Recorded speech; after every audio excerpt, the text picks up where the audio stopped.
의뢰인이 이제 강간 미수로 고소를 당한 사건이 있었어요. 강간 미수는 이제 무혐의 처분을 받았고, 상대방을 이제 역으로 공갈로 고소해서 이제 벌금형에 처해지고 합의금도 두둑히 받아냈던 그런 사건을 좀 소개해 드리려고 합니다.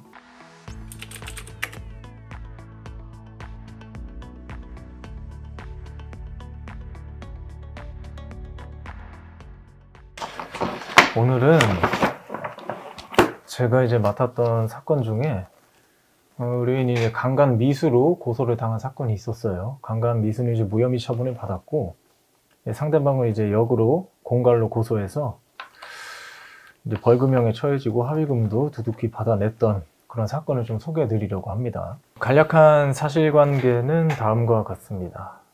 이제 피의자랑 이 피해자가 연인 관계에 있었는데 꽤 오래 만났어요.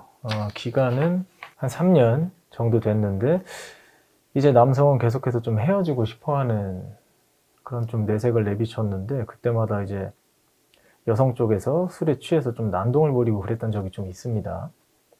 그런데 이날은 그 남성의 회사로 무단 침입을 해서 여기에서 좀 실랑이가 벌어졌어요. 그때 이제 좀 오랫동안 만나기도 했고, 최근까지도 이제 관계를 맺어왔기 때문에 남성은 좀 술에 취해 있는 여성을 달래기 위해서 우리 더 이상 이렇게 싸우지 말고 곧 있으면 이제 직원들이 출근하니까 그냥 평소처럼 화해하자 라는 의미에서 좀 스킨십을 시도를 했다고 해요. 그런데 그때 마침 이제 여성은 경찰을 불렀죠. 경찰을 불렀고, 이 사람이 나를 강간하려고 했다. 그래서 강간 미수로 고소를 한 사건이었습니다. 먼저 강간죄가 성립하기 위해서는 그 가해자의 폭행 협박이 있었는지가 굉장히 중요합니다. 그런데 아쉽게도 그 회사 내부에 CCTV가 없어가지고 그 당시에 일어나는 정황은 양 당사자의 진술에만 의존하게 됐어요. 그런데다가 이제 여성 쪽에서 남성의 DNA가 묻은 속옷을 또 제출을 했죠. 국과수에서 검사 결과 남성의 DNA와 일치한다 라고 결론이 나왔고요. 그러면 이제 거의 빼도 박도 못하게 성범죄자가 되기 직전이었습니다. 이렇게 성범죄 같은 경우에는 명백한 증거가 잘 없어요. 증거가 없고, 그리고 양 당사자의 진술에만 의존하기 때문에 변호사로서는 이 대처하는 게 결코 쉬운 범죄가 아닙니다. 제일 먼저는 그 여성의 진술의 신빙성을 탄핵하는 걸 좀 중점적으로 뒀습니다. 이게 진실을 얘기하는 사람이 사실을 얘기하는 것의 장점은 뭐냐면 내가 무슨 얘기를 했는지 기억할 필요가 없다는 거예요. 그런데 거짓말을 하는 사람은 내가 무슨 말을 했는지 항시 기억을 해야 됩니다. 보통 이제 증인신문 같은 거를 할 때 질문을 수백 가지를 준비해 가는 경우도 있습니다. 그러면 시간이 굉장히 오래 걸려요. 몇 시간씩. 그러다 보면 내가 처음에 뭐라고 진술했는지 나중 가면 까먹습니다. 이게 사실을 얘기하는 사람은 내가 진술한 걸 기억할 필요가 없죠. 사실을 얘기하는 것이기 때문에. 근데 거짓말을 하는 사람은 계속해서 그 앞뒤가 달라져요. 이러면서 이제 판사님이 보실 때 그 신빙성을 높게 판단하지 않죠. 더군다나 이 여성의 그 경찰 진술에 있어서는 그 남성이 좀 입을 맞추려고 시도를 하고 내 그 바지춤에 이렇게 손을 올리고 바지를 내리려고 시도를 했다 였어요. 그런데 검찰에서는 이게 또 속옷으로 바뀝니다. 그리고 다시 법정에서는 다시 바지를 내리려고 했다라고 또 진술을 해요. 그럼 생각해 보면 속옷 내부에서 나타난 남성의 DNA는 그 사건 당시에 묻은 DNA라고 볼 수 없죠. 평소에 둘 간의 연인 관계였고, 연인 관계다 보니까 얼마든지 남성의 DNA가 여성의 속옷에서 검출될 가능성이 높기 때문에 이런 점으로 좀 증거를 많이 탄핵을 하려고 노력을 했습니다. 그리고 무엇보다도 어떠한 유형력의 행사조차도 없었다라는 점, 그리고 당시 출동했던 경찰관의 진술 등을 여러 가지를 확보해서 무죄 판결을 받아냈죠. 그런데 문제는 이제 또 여기서 끝나지 않습니다. 무고죄를 의뢰인께서 이제 요구를 하셨는데, 무고죄로 고소를 해서 이제 여성을 좀 엄벌에 처해달라고 요구를 하셨는데, 무고죄는 아쉽게도 성립할 가능성이 굉장히 희박합니다. 왜냐하면 무고죄는 내가 형사 어떤 범죄를 당하지 않았다는 점을 명백하게 알고 있음에도 불구하고 상대방을 그냥 국가 형벌권을 이용해서 좀 공경에 처하게 하려고 했을 때 이제 성립이 되는 건데, 이제 여성 입장에서 나는 그냥 내가 강간당하려다가 저 사람이 그냥 미수에 그친 줄 알았다. 나는 지금 폭행 협박이 있어야지만 강간이 성립하는지 몰랐다 라고 하면 또 무고죄는 성립을 안 하기 때문이죠. 그렇기 때문에 저희가 또 생각을 했던 것이, 이 여성이 이제 계속해서 그 이후에도 꾸준히 연락을 해요. 돈을 얼마 주면 내가 뭐 고소를 취하겠다 하면서 나중에는 이제 계속해서 그 막 가족들까지 막 연락을 해서 강압적으로 그랬던 사실이 있고, 그리고 무엇보다 그리고 그 전에도 계속해서 이제 금전을 요구했던 정황들이 제가 그 의뢰인분의 진술을 통해서 발견이 돼서 그 고소를 대리하는 것도 제가 사건을 맡았습니다. 결국 공갈로도 이제 합의금으로 지금까지 이제 받았던 금액이 거의 한 5천만 원 정도 돼요, 그 여성이. 그래서 그것까지 전부 좀 토해내게 했던 그 성공 사례가 있었죠.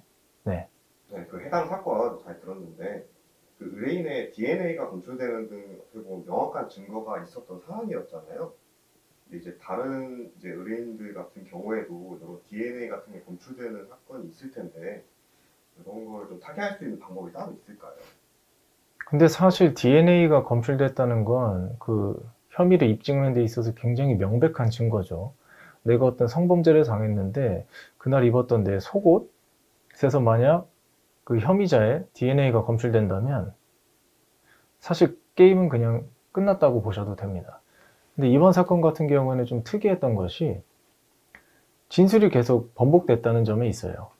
사실 그 여성의 속옷 내부에서 남성의 DNA가 발견되기 위해서는 성행위 혹은 성관계 직전까지 가는 어떤 행위가 있었어야 되는데, 처음에 진술을 할 당시에는 그냥 바지춤에 손을 올리고 성관계를 시도했다 였거든요.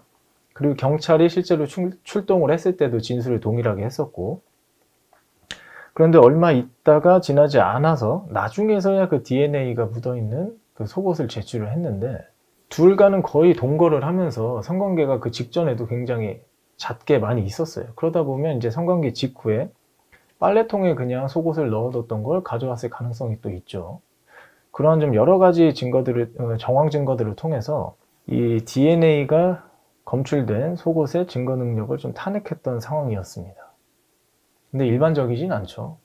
예전에 영상 찍어주셨던 분간간 영상이나 이제 원나잇 관련된 고소 사건 말고도 이제 요즘 연인 간의 성폭행이나 고소 관련된 사건이 좀 많다고 들었어요. 좀 억울하게 좀 고소당했던 사례가 있었나요? 먼저는 이제 변호사를 찾아주시는 분들은 열의 9은 억울한 상황입니다. 사실 그냥 일반적으로 생각을 해봐도 어떤 뭐 여성을 뭐 강간을 한다던가 강제추행을 한다던가 이런 사람들은 거의 살면서 보지 못하셨을 거예요, 주변에서. 왜 그러냐면 거의 인생이 막장이 아닌 이상 술 먹고 여성을 강간하고 이런 사람은 없습니다. 그리고 또 그런 사람이 있다고 하면 그런 사람은 변호사를 선임할 생각조차 하지 않죠. 변호사를 선임하러 저희를 찾아오시는 분들이 열의 9은 대부분 다 억울한 상황에서 오세요. 뭐 가장 많은 것이 이제 여성과 하룻밤을 지냈는데 뭐 다음날 경찰에 뭐 고소가 강간으로 뭐 접수되고 이런 경우라던가, 혹은 이제 보통 치정 관계에서도 좀 많이 옵니다.